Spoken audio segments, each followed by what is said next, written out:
Hello friends, welcome to affairs cloud learn to lead. तो आज हम डिस्कस करने वाले हैं 5 नवंबर के बहुत ही इंपॉर्टेंट करंट अफेयर्स। तो आप यहाँ पे देख सकते हो 5 ऑफ नवंबर के दो बेस्ट इमेजेस, बट आज हम 6 से 7 बहुत ही इंपॉर्टेंट करंट अफेयर्स को डिस्कस करेंगे। लेकिन आगे बढ़ने से पहले एक दो चीजें मैं आपके साथ डिस्कस करूंगा कि किस तरह से आप अफेयर्स क्लाउड की सब्सक्रिप्शन बाय कर सकते हो, उसके क्या क्या मेथड्स हैं।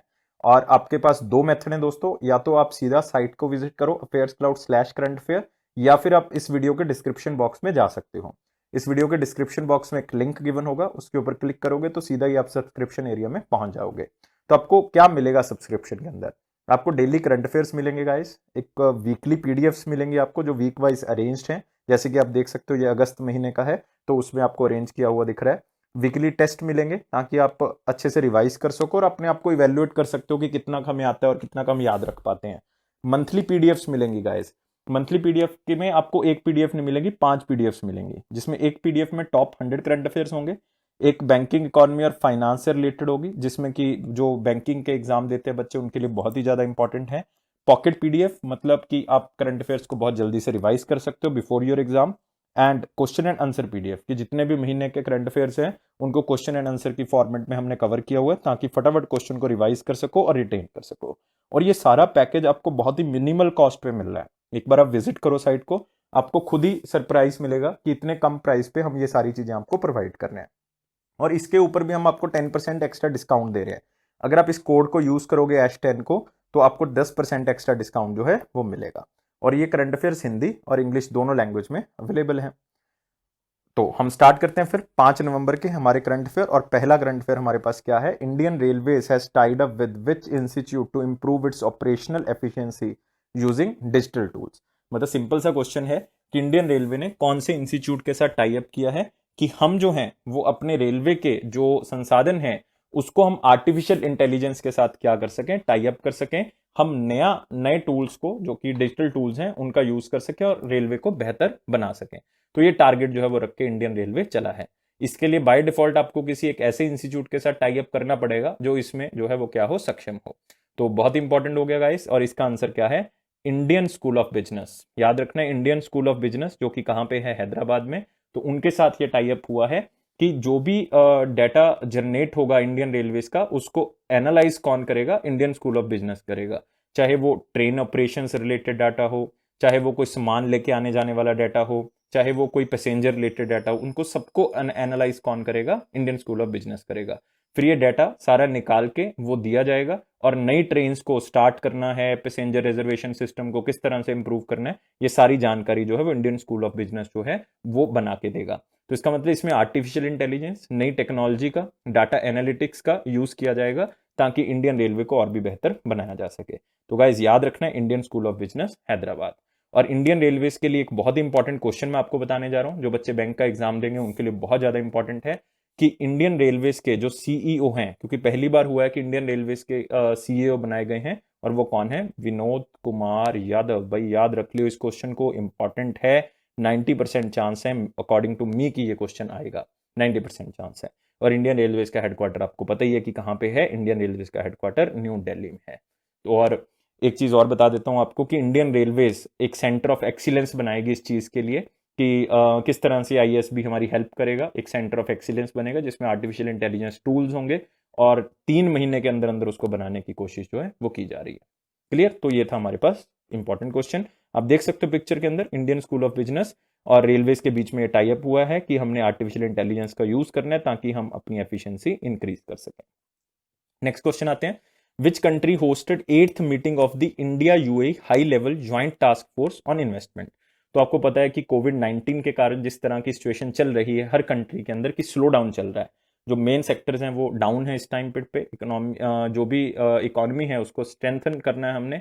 और दो कंट्रीज ने ये इनिशिएटिव लिया है, इंडिया और यूएई ने, यूनाइटेड अरब एमिरेट्स ने ये डिसीजन लिया है। और ये मीटिंग कौन होस्ट कर रहा था? ये इंडिया जो है वो होस्ट कर रहा था। तो यही क्वेश्चन इसमें इंपॉर्टेंट था। और इंडिया की तरफ से किसने इस मीटिंग को अटेंड किया? इंडिया की तरफ से पीयूष गोयल जी ने इस मीटिंग को अटेंड किया है। पीयूष गोयल जी ने इस मीटिंग को अटेंड किया। याद रखना, यूनियन मिनिस्टर ऑफ रेलवेज हैं, कॉमर्स एंड इंडस्ट्री हैं, consumer affair and public distribution minister हैं। तो 3 डिपार्टमेंट्स जो आपने याद रखने हैं। दोबारा से बोल रहा हूँ, रेलवेज हैं, कॉमर्स और इंडस्ट्रीज है, कॉमर्स एंड इंडस्ट्रीज है, और एक इनके पास जो है वो consumer affair and public distribution है। तो इस चीज को आपने याद रखना है। और उधर से आपको पता ही है कि हिज हाइनेस जो है हमारे पास, दैट इज शेख हामिद बिन जायद अल नहान, तो वो जो है वो क्या कर रहे हैं, अटेंड कर रहे हैं। तो याद रखने की जरूरत नहीं कि उनकी तरफ से कौन था, हमारी तरफ से याद हो जाए वही बहुत है। और इंडिया ने इस मीटिंग को होस्ट किया। क्यों किया? इन्वेस्टमेंट बढ़ानी है भाई, हमने स्लो डाउन से निकलना है बाहर। और यूएई के बारे में एक दो चीजें और बता देता हूं कि यूएई की कैपिटल आपको पता है अबू धाबी है, और करेंसी जो है वो यूएई दिरहाम है। क्या है? यूएई दिरहाम। और जो पीयूष गोयल जी हैं वो तो राज्यसभा के मेंबर हैं, तो सिंपल होगी बातें। तो आप यहाँ पे देख सकते हो 8th meeting of the India UAE attend की गई है। यहाँ पे पीयूष गोयल जी जो है वो बैठे हुए हैं, आप यहाँ पे देख सकते हो। और ये अल नहान जी यहाँ पे हैं जिन्होंने इस मीटिंग को यूएई की तरफ से अटेंड किया। आगे करते हैं भाई।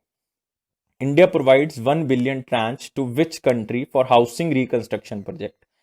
कल वाली न्यूज में मैंने बताया था कि वो एजुकेशन सेक्टर में क्या कर रहे हैं, वहां पे इन्वेस्टमेंट कर रहे हैं। स्कूल जो है वो खोला है वहां पे।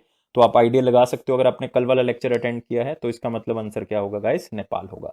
और ये 1 बिलियन जो रुपीस दे रहे हैं वो मतलब इंस्टॉलमेंट में दे रहे हैं। जब ये वर्ड आ जाए ट्रांच, इसका मतलब यही होता है कि इंस्टॉलमेंट में दे रहे हैं। तो 1 बिलियन रुपीस वो नेपालियन करेंसी में दे रहे हैं, एनपीआर में दे रहे हैं, नेपाली रुपी में दे रहे हैं। तो इस बात को याद रखना है। और हाउसिंग रिकंस्ट्रक्शन के लिए भी इंडिया वहां पे काम कर रहा है, और एजुकेशन फील्ड में भी वहां पे काम है, एजुकेशन इंफ्रास्ट्रक्चर बनाने में भी वहां पे काम कर रहा है। तो इस बात को भी आपने याद रखना है। तो आप यहाँ पे देख सकते हो, India hands over Nepali rupees 1 billion to Nepal housing reconstruction project, because earthquake के कारण बहुत ज्यादा डिस्ट्रक्शन हुई, जिसमें स्कूल्स और हाउसिंग जो हमारा प्रोजेक्ट चल रहे थे वो सारे के सारे डिस्ट्रक्ट हो गए थे। तो उनको इंडिया दोबारा से क्या कर रहा है? रिकंस्ट्रक्ट कर रहा है। तो दिस इज इंपॉर्टेंट, आप इसको मार्क कर लियो। एजुकेशन और हाउसिंग इंफ्रास्ट्रक्चर को इंडिया नेपाल में डेवलप कर रहा है। और नेपाल के प्राइम मिनिस्टर आपको पता ही है, दैट इज केपी सिंह ओली, और केपी ओली जी। और याद रखना है साथ में प्रेसिडेंट, मैंने कल भी बताया था, दैट इज विद्या देवी भंडारी जी, वो क्या है? इनकी प्रेसिडेंट है। कैपिटल आपको पता ही है काठमांडू। करेंसी में बता चुका हूं, एनपीआर। नेक्स्ट आते हैं, who launched RuPay festive carnival, A flagship campaign for RuPay users. तो रुपे फेस्टिव कार्निवल, ये नाम आपने ज्यादातर अमेजोन के अंदर सुना होगा, फेस्टिवल सीजन या फेस्टिवल कार्निवल। लेकिन इस बार ये अमेजोन नहीं है, वो ना ही आरबीआई है, ना ही एसबीआई इंश्योरेंस है। आंसर क्या है? National payment corporation of India. इन्होंने ये लॉन्च किया है कि जो बंदे रुपे डेबिट कार्ड यूज कर रहे हैं तो उनके लिए हम रुपे फेस्टिव कार्निवल लेके आ रहे हैं, कि जो भी इन कार्ड को यूज करेगा उनको हम डिस्काउंट्स प्रोवाइड करेंगे। अट्रैक्टिव डिस्काउंट्स होंगे हर प्रोडक्ट के ऊपर, इवन हर कैटेगरी इन्होंने इंक्लूड की है, जिसके अंदर 10 से लेके 65% तक जो है वो डिस्काउंट दिया जाएगा। इवन रिवॉर्ड्स दिए जाएंगे जो कि आप यूज कर सकते हो अलग अलग जगह पे जाके। तो याद रखना है, RuPay festive carnival, national payment corporation of India. Headquarter कहां पे? इसका हेडक्वार्टर है Mumbai, Maharashtra, national payment corporation of India का। और इसके एमडी और सीईओ कौन है? बहुत ही important person guys, Dilip Asbe. याद रखोगे, दिलीप असबे जी जो हैं वो इनके क्या हैं? एमडी और सीईओ हैं। बहुत इंपॉर्टेंट है, इसलिए मैंने ये क्वेश्चन को कवर किया। न्यूज इतनी ज्यादा इंपॉर्टेंट नहीं जितनी national payment corporation of India important है। तो आप यहाँ पे देख सकते हो, NPCI launches RuPay festive carnival. Next आते हैं, the Asian development bank approved a USD $132.8 million to modernise power distribution network in which state. बहुत ही सिंपल सा क्वेश्चन है कि पावर डिस्ट्रीब्यूशन नेटवर्क को इंप्रूव करना है, कौन सी स्टेट में इंप्रूव करना है, उसके लिए एशियन डेवलपमेंट बैंक ने जो है वो कुछ पैसा जो है लोन की तरह जो है वो स्टेट को दिया है। और वो स्टेट कौन सी है? वो स्टेट कौन सी है दोस्तों? मेघालय है। याद रखोगे, स्टेट कौन सी है? मेघालय है। मेघालय को ये पैसा दिया गया है ताकि आप जो है वो अपने पावर सेक्टर को इंप्रूव कर सकते हो, क्योंकि नॉर्थ ईस्टर्न स्टेट्स में आपको पता है कि बहुत ही कम जो है वो ऐसी जगह है जहां पे पावर सेक्टर बहुत ही ज्यादा अच्छा हो। असम है थोड़ा बहुत अच्छा, लेकिन जो नॉर्थ ईस्टर्न बाकी स्टेट्स हैं उसमें इतना अच्छा पावर डिस्ट्रीब्यूशन नेटवर्क नहीं है। उसी को इंप्रूव करने के लिए एशियन डेवलपमेंट बैंक ने जो है वो लोन देने की बात करी है। और एशियन डेवलपमेंट बैंक का हेडक्वार्टर कहां पे? मनीला, फिलीपींस में है। प्रेसिडेंट आपको पता है मस्तसुगु जी है, मैं काफी बार बताता हूं इनका नाम, मस्तसुगु जी। और जो मेंबरशिप है वो कितनी कंट्रीज के पास है? वो 68 कंट्रीज के पास है, इंक्लूडिंग इंडिया। इंडिया को मिला के 68 कंट्रीज है। और किस ईयर में एशियन डेवलपमेंट बैंक को बनाया गया था? 1966 में इसको बनाया गया था दोस्तों, 1966 में इसको बनाया गया था। याद रखना आपने ये सारी चीजें जितनी मैंने बताई है। मेघालय में एक बहुत ही फेमस बायोस्फीयर रिजर्व है, that is the Nokrek biosphere reserve. याद रखोगे, Nokrek biosphere reserve. 18 biosphere reserve है इंडिया में से, जिसमें से एक कहां पे है? मेघालय में है, नॉकरेक बायोस्फीयर रिजर्व। और वहीं पे मेघालय में गारो खासी जयंतिया माउंटेन्स आपको मिल जाएंगे, बहुत इंपॉर्टेंट। देख सकते हो यहाँ पे एशियन डेवलपमेंट बैंक इतना लोन देगा कौन सी स्टेट को? मेघालय को। नेक्स्ट आते हैं, AU small finance bank science agreement with which insurance company for health insurance product. मतलब अगर हेल्थ इंश्योरेंस सेक्टर या कोई भी इंश्योरेंस कंपनी किसी बैंक के साथ टाई अप करती है तो इसका एक सिंपल सा मीनिंग है कि या तो इंश्योरेंस सेक्टर कंपनी अपने प्रोडक्ट बैंक में बेचना चाहती है या बैंक अपने प्रोडक्ट्स जो है वो इंश्योरेंस सेक्टर के साथ जो है वो बेचना चाहता है। तो वाइस वर्सा हो गया, ट्रू हो गया, सिंपल हो गया। और ये कंपनी कौन सी है? केयर हेल्थ इंश्योरेंस कंपनी ने एयू स्मॉल फाइनेंस बैंक के साथ ये टाई अप किया है कि एक दूसरे के प्रोडक्ट्स को हम बेचेंगे। तो न्यूज़ तो बहुत सिंपल हो गई सर, लेकिन एयू स्मॉल फाइनेंस बैंक जो है वो हमारे लिए इंपॉर्टेंट है। किस ईयर में स्टैब्लिश किया? देखो स्टैब्लिश तो इसको 1996 में किया गया था, लेकिन ये स्मॉल फाइनेंस बैंक जो है वो 2017 में बना है, मतलब 2017 में ये स्मॉल फाइनेंस बैंक बना था। इसका हेडक्वार्टर मतलब हेड ऑफिस कहाँ पे? जयपुर में है, राजस्थान स्टेट में हो गया। और इसके एमडी और सीईओ कौन है? संजय जी हैं, संजय अग्रवाल। कौन है? संजय अग्रवाल इसके एमडी और सीईओ हैं। और साथ ही साथ इसकी टैगलाइन दोस्तों याद रख लेनी है। टैगलाइन क्या है? चलो आगे बढ़े, चलो आगे बढ़े, लेट्स गो अहेड और let's go forward, that is the चलो आगे बढ़े। तो संजय जी इसके क्या है? हेड हैं। हेडक्वार्टर कहाँ पे है? जयपुर में है। 1996 में इसको बनाया गया था, 2017 में ये स्मॉल फाइनेंस बैंक बना। और इसका स्लोगन क्या है? चलो आगे बढ़े। और केयर हेल्थ इंश्योरेंस बारे में जानने की जरूरत नहीं है, ना ही इतना इंपॉर्टेंट है। अगर जानना है तो हेडक्वार्टर लिख सकते हो, लेकिन मेरे according it is a burden on you, ये बर्डन हो जाएगा आपके ऊपर कि एक एक्स्ट्रा ऑर्गेनाइजेशन का अपने हेडक्वार्टर याद रखना है। जबकि इंपॉर्टेंट हमारे लिए यहाँ पे क्या है? AU small finance bank. और केयर हेल्थ इंश्योरेंस के साथ उन्होंने टाई अप किया है। Care health insurance, AU small finance bank क्यों किया है? ताकि प्रोडक्ट्स को बेचा जा सके। नेक्स्ट क्वेश्चन आते हैं, Visa in partnership with Digit Secure and which bank deployed the world first live PCI certified tap to phone card acceptance solution.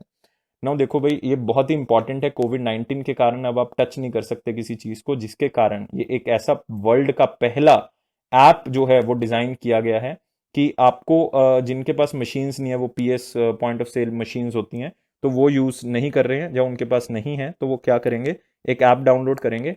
App के ऊपर ही आप कार्ड को रजिस्टर करके बस वहीं से पेमेंट जो है वो कर सकते हो।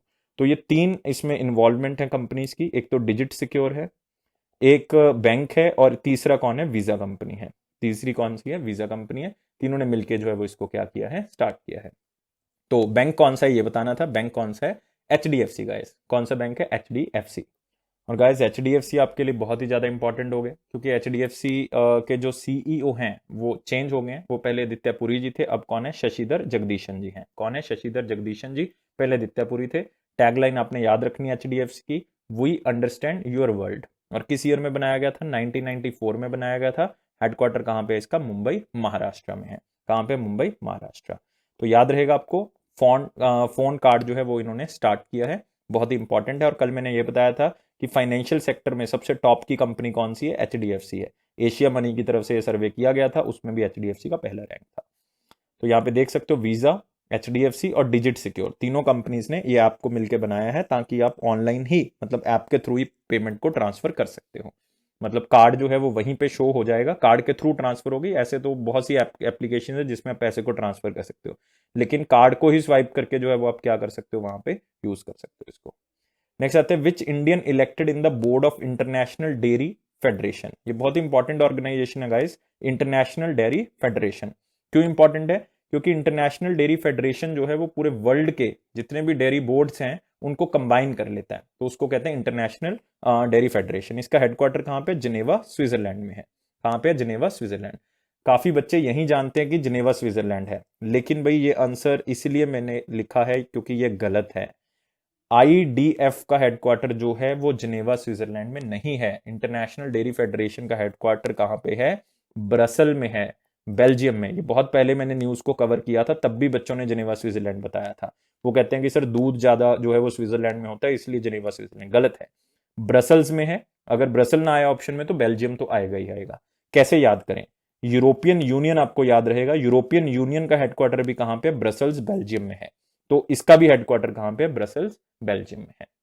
याद रहना चाहिए। और आपको पता होगा कि इंडिया डेयरी में जो है वो फर्स्ट है, मिल्क प्रोड्यूसिंग में जो है वो इंडिया फर्स्ट है। और लार्जेस्ट बोवाइन पॉपुलेशन, मतलब जो दूध देने वाले पशु हैं उनकी पॉपुलेशन पूरे वर्ल्ड में इंडिया में सबसे ज्यादा है। इस बात को याद कर लेना है। और किसको इस बोर्ड का मेंबर बनाया गया है? दिलीप राथ को बनाया गया है। करंटली दिलीप राथ जो है वो किस पोजीशन पे है? दिलीप राथ जो है वो हमारा इंडिया का जो नेशनल डेयरी डेवलपमेंट बोर्ड है उसके चेयरमैन है। याद रखना है, नेशनल डेयरी डेवलपमेंट बोर्ड के चेयरमैन हैं, और ये दूसरे इंडियन हैं जो इंटरनेशनल डेयरी फेडरेशन में चुने गए हैं। इससे पहले भी एक लेडी थी डॉक्टर अमृता पटेल, वो चुनी गई थी, वो भी नेशनल डेयरी डेवलपमेंट बोर्ड की चेयरमैन थी। तो ये दूसरी बार हुआ है कि ये चुने गए हैं। तो याद रखना है दिलीप रथ जी जो हैं वो चुने गए। इंपॉर्टेंट क्वेश्चन है, इसको मोस्ट इंपॉर्टेंट अपॉइंटमेंट में आप मार्क कर लियो, मोस्ट इंपॉर्टेंट अपॉइंटमेंट है, इसको मार्क कर लियो। क्लियर। और याद रखना है इंडिया जो है वो होस्ट करेगा इंटरनेशनल डेयरी फेडरेशन की जो वर्ल्ड डेयरी समिट होगी, कौन से ईयर में होगी? 2022 में, पोस्ट कोविड 19 आप कह सकते हो कि होगी, अगर कोविड 19 उस टाइम पर तक खत्म हो जाता है तो 2022 में वो न्यू दिल्ली में होगी, इंडिया होस्ट करेगा। ये क्वेश्चन आ सकता है, क्वेश्चन पूछा जा सकता है ये आपको। तो आप यहां पे देख सकते हो इनकी पिक्चर, एनडीडीबी चेयरमैन दिलीप राथ इलेक्टेड हो गए इंटरनेशनल डेयरी फेडरेशन बोर्ड के अंदर। और इसका हेडक्वार्टर गलत नहीं कर देना आपने, हेडक्वार्टर याद रखना है। हेडक्वार्टर कौन सा है इसका? हेडक्वार्टर जो है वो ब्रसल्स है, बेल्जियम में। तो याद रखोगे इसको, ना कि जेनेवा स्विट्जरलैंड। नेक्स्ट आ जाओ, who was the author of the book title the age of pandemic.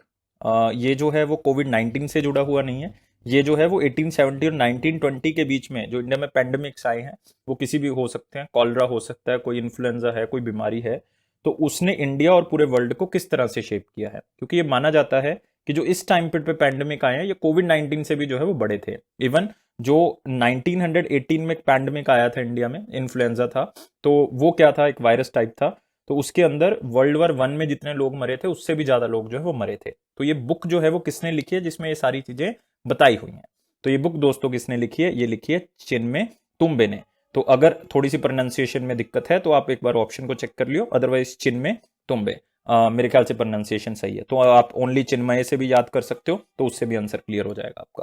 तो आप बुक को देख सकते हो, यहाँ पे उसका कवर पेज देख सकते हो, चिन्मय तुम्बे द एज ऑफ पैंडेमिक्स जो है वो बुक उन्होंने लिखी है। इस टाइम पीरियड को ये बुक क्या करती है? डिफाइन करती है। नेक्स्ट क्वेश्चन आते हैं दोस्तों, which state government has decided to set up 400 electric vehicle charging station across the state. अब तो ये बहुत सी स्टेट्स में स्टार्ट होगा धीरे धीरे करके, क्योंकि आपको पता है कि जिस हिसाब से पोल्यूशन का लेवल बढ़ रहा है, पेट्रोल और डीजल की डिमांड बढ़ रही है, और उसके कारण हमने इस डिमांड को तो कम करना ही है, साथ में पोल्यूशन लेवल को कम करना, और इलेक्ट्रिक व्हीकल्स की तरफ हम जा रहे हैं। तो उसके लिए चार्जिंग स्टेशन इंफ्रास्ट्रक्चर तो होना ही चाहिए, फिर ही हम इलेक्ट्रिक व्हीकल्स को खरीदेंगे, अदरवाइज तो लोग खरीदेंगे नहीं। तो स्टेट गवर्नमेंट डिसाइड किया है कि हम क्या लगाने वाले हैं? 400 इलेक्ट्रिक व्हीकल चार्जिंग स्टेशन लगाने वाले हैं। और ये स्टेट कौन सी है? आंध्र प्रदेश। इससे हम सस्टेनेबल डेवलपमेंट गोल्स को अचीव कर सकते हैं, जिसका टारगेट जो है वो 2030 तक हमने पूरा करना है, 2030 तक हमने पूरा करना है। कितने गोल्स हैं एसडीजी के अंदर? 17 एसडीजी गोल्स हैं जो हमने पूरे करने हैं। और इसी के लिए कैंपेन भी चलाया गया है। क्या नाम रखा गया उसका? Go electric. गो इलेक्ट्रिक मतलब इलेक्ट्रिक व्हीकल्स को क्या करो? खरीदो।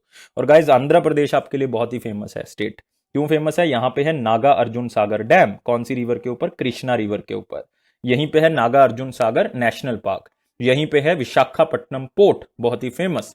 यहीं पे है Kurnool ultra mega solar park, बहुत ही famous, Kurnool ultra mega solar park. Guys कितनी चीजें इंपॉर्टेंट मैंने आपको आंध्र प्रदेश में बता दी। आप देख सकते हो go electric campaign, Andhra Pradesh government, और उन्होंने इसको क्या किया है? स्टार्ट किया है। तो भाई याद तो आपको रहेगा सर। नेक्स्ट आते हैं दोस्तों, क्वेश्चन ज्यादा इंपॉर्टेंट नहीं है, लेकिन John Magufuli wins second term in Tanzania's presidential election. तो याद रखना है सिर्फ जॉन मगुफली, चाहे ओनली नाम याद कर लियो। ये दूसरी बार बने हैं, पहली बार 2015 में बने थे, अब जो है वो दूसरी बार ये क्या हुए हैं? इलेक्ट हुए हैं। तो नाम याद रखना है। और इसमें एक कंट्री हमारे लिए फेमस हो गया, वो कौन सा हो गया? तंजानिया। कैपिटल कौन सी है तंजानिया की? Dodoma, DODOMA, Dodoma. और करेंसी कौन सी है तंजानिया की? That is Tanzanian shilling. नाम क्या है? John Magufuli. आपने याद किसी भी तरह से कर सकते हो आप इसको। क्लियर? तो आपको पता है किस तरह से याद कर सकते हो, हमारी अपनी लैंग्वेज मूंगफली। तो मैं थोड़ा सा फनी बना रहा हूं, लेकिन ऑफेंडिंग स्टेटमेंट नहीं है, जस्ट मजाक में लेके आप इसको याद कर सकते हो। चलो नेक्स्ट क्वेश्चन के ऊपर आते हैं दोस्तों। वेस्ट इंडीज के प्लेयर मार्लन सैमुअल्स, जो कि one of my favourite player हैं, तो वो रिटायरमेंट ले चुके हैं सारे फॉर्म से, क्रिकेट से। तो कल भी हमने क्वेश्चन किया था, शेन वॉटसन जो हैं वो भी जो है वो रिटायर हो चुके हैं। तो वेस्ट इंडीज के मार्लन सैमुअल्स भी रिटायर हो चुके हैं। तो याद रखना वेस्ट इंडीज के प्लेयर थे। क्लियर? नेक्स्ट क्वेश्चन आते हैं, और ये लास्ट हमारे पॉइंट्स हैं जो कि आपने याद रखने हैं, इंपॉर्टेंट है किसी हद तक। क्या क्या इंपॉर्टेंट है वो मैं आपको बता देता हूँ। अर्थ साइंसेस के जो मिनिस्टर हैं, यूनियन मिनिस्टर, वो कौन है? हर्षवर्धन जी। उन्होंने एक रिपोर्ट रिलीज की है जिसमें बताया गया है कि नेशनल मॉनसून मिशन और हाई परफॉर्मेंस कंप्यूटिंग फैसिलिटी के ऊपर इंडिया क्या कर रहा है? इन्वेस्ट कर रहा है, और उसके क्या बेनिफिट मिल सकते हैं। इसमें 2-3 कीवर्ड्स इंपॉर्टेंट है। एक तो मिनिस्टर ऑफ अर्थ साइंस आपने याद रखना है, हर्षवर्धन। एक नेशनल मानसून मिशन जो कि 2012 में स्टार्ट किया गया था कि एनवायरनमेंट की और मानसून के आने की फोरकास्टिंग हो सके, उससे बारे में पता लग जाए। ये दो चीजें इसमें आपने याद रखनी है। नेक्स्ट आते हैं, TRIFED signed MoU with JD centre of arts, किसके साथ? जेडी सेंटर ऑफ आर्ट्स के साथ, to preserve tribal craft tradition through collaboration. देखो इसमें इंपॉर्टेंट क्या है कि ये ट्राइफेड जो ऑर्गेनाइजेशन है ये इंपॉर्टेंट हो जाती है, और दूसरा कि हमारे ट्राइबल क्राफ्ट्स को प्रिजर्व करके रखना है, मतलब खराब नहीं होने देना, जो भी हमारी पुरानी चीजें हैं उसको हमने क्या करना है, बचा के रखना है। इसके बारे में जो है वो इसके अंदर बताया गया है। तो ट्राइफेड क्या है basically? That is the tribal cooperative marketing development federation of India. एक तो ये ऑर्गेनाइजेशन इंपॉर्टेंट होगी, फिर इसको प्रिजर्व करके रखना है, बस इतना इंपॉर्टेंट है। और आपने ट्राइफेड के बारे में याद कर लेना कि इसका हेडक्वार्टर न्यू दिल्ली में है, और इसके जो हेड हैं वो कौन है? प्रवीर कृष्णा। प्रवीर कृष्णा याद रखोगे आप, प्रवीर कृष्णा।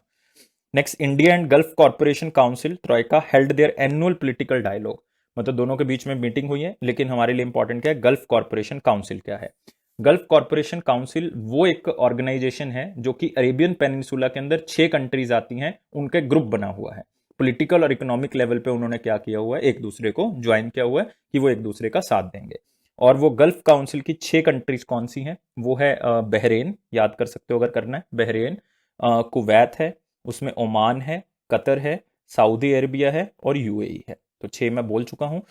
यहाँ पे आप देख सकते हो, बहरेन है, कुवैत है, ओमान है, कतर है, सऊदी अरेबिया है और यूएई है। ये 6 की 6 कंट्रीज जो है वो इसकी मेंबर है, और इंडिया ने इसके साथ एक डायलॉग किया। और इसमें इंपॉर्टेंट क्वेश्चन एक और बन जाता है, गल्फ कॉर्पोरेशन काउंसिल का हेडक्वार्टर कहाँ पे है? याद रखना है वो कहाँ पे है? रियाद में है दोस्तों। कहाँ पे है? रियाद, ऊपर लिख देता हूँ, रियाद में है। रियाद कहाँ पे है? सऊदी अरबिया, तो पता होगा आपको।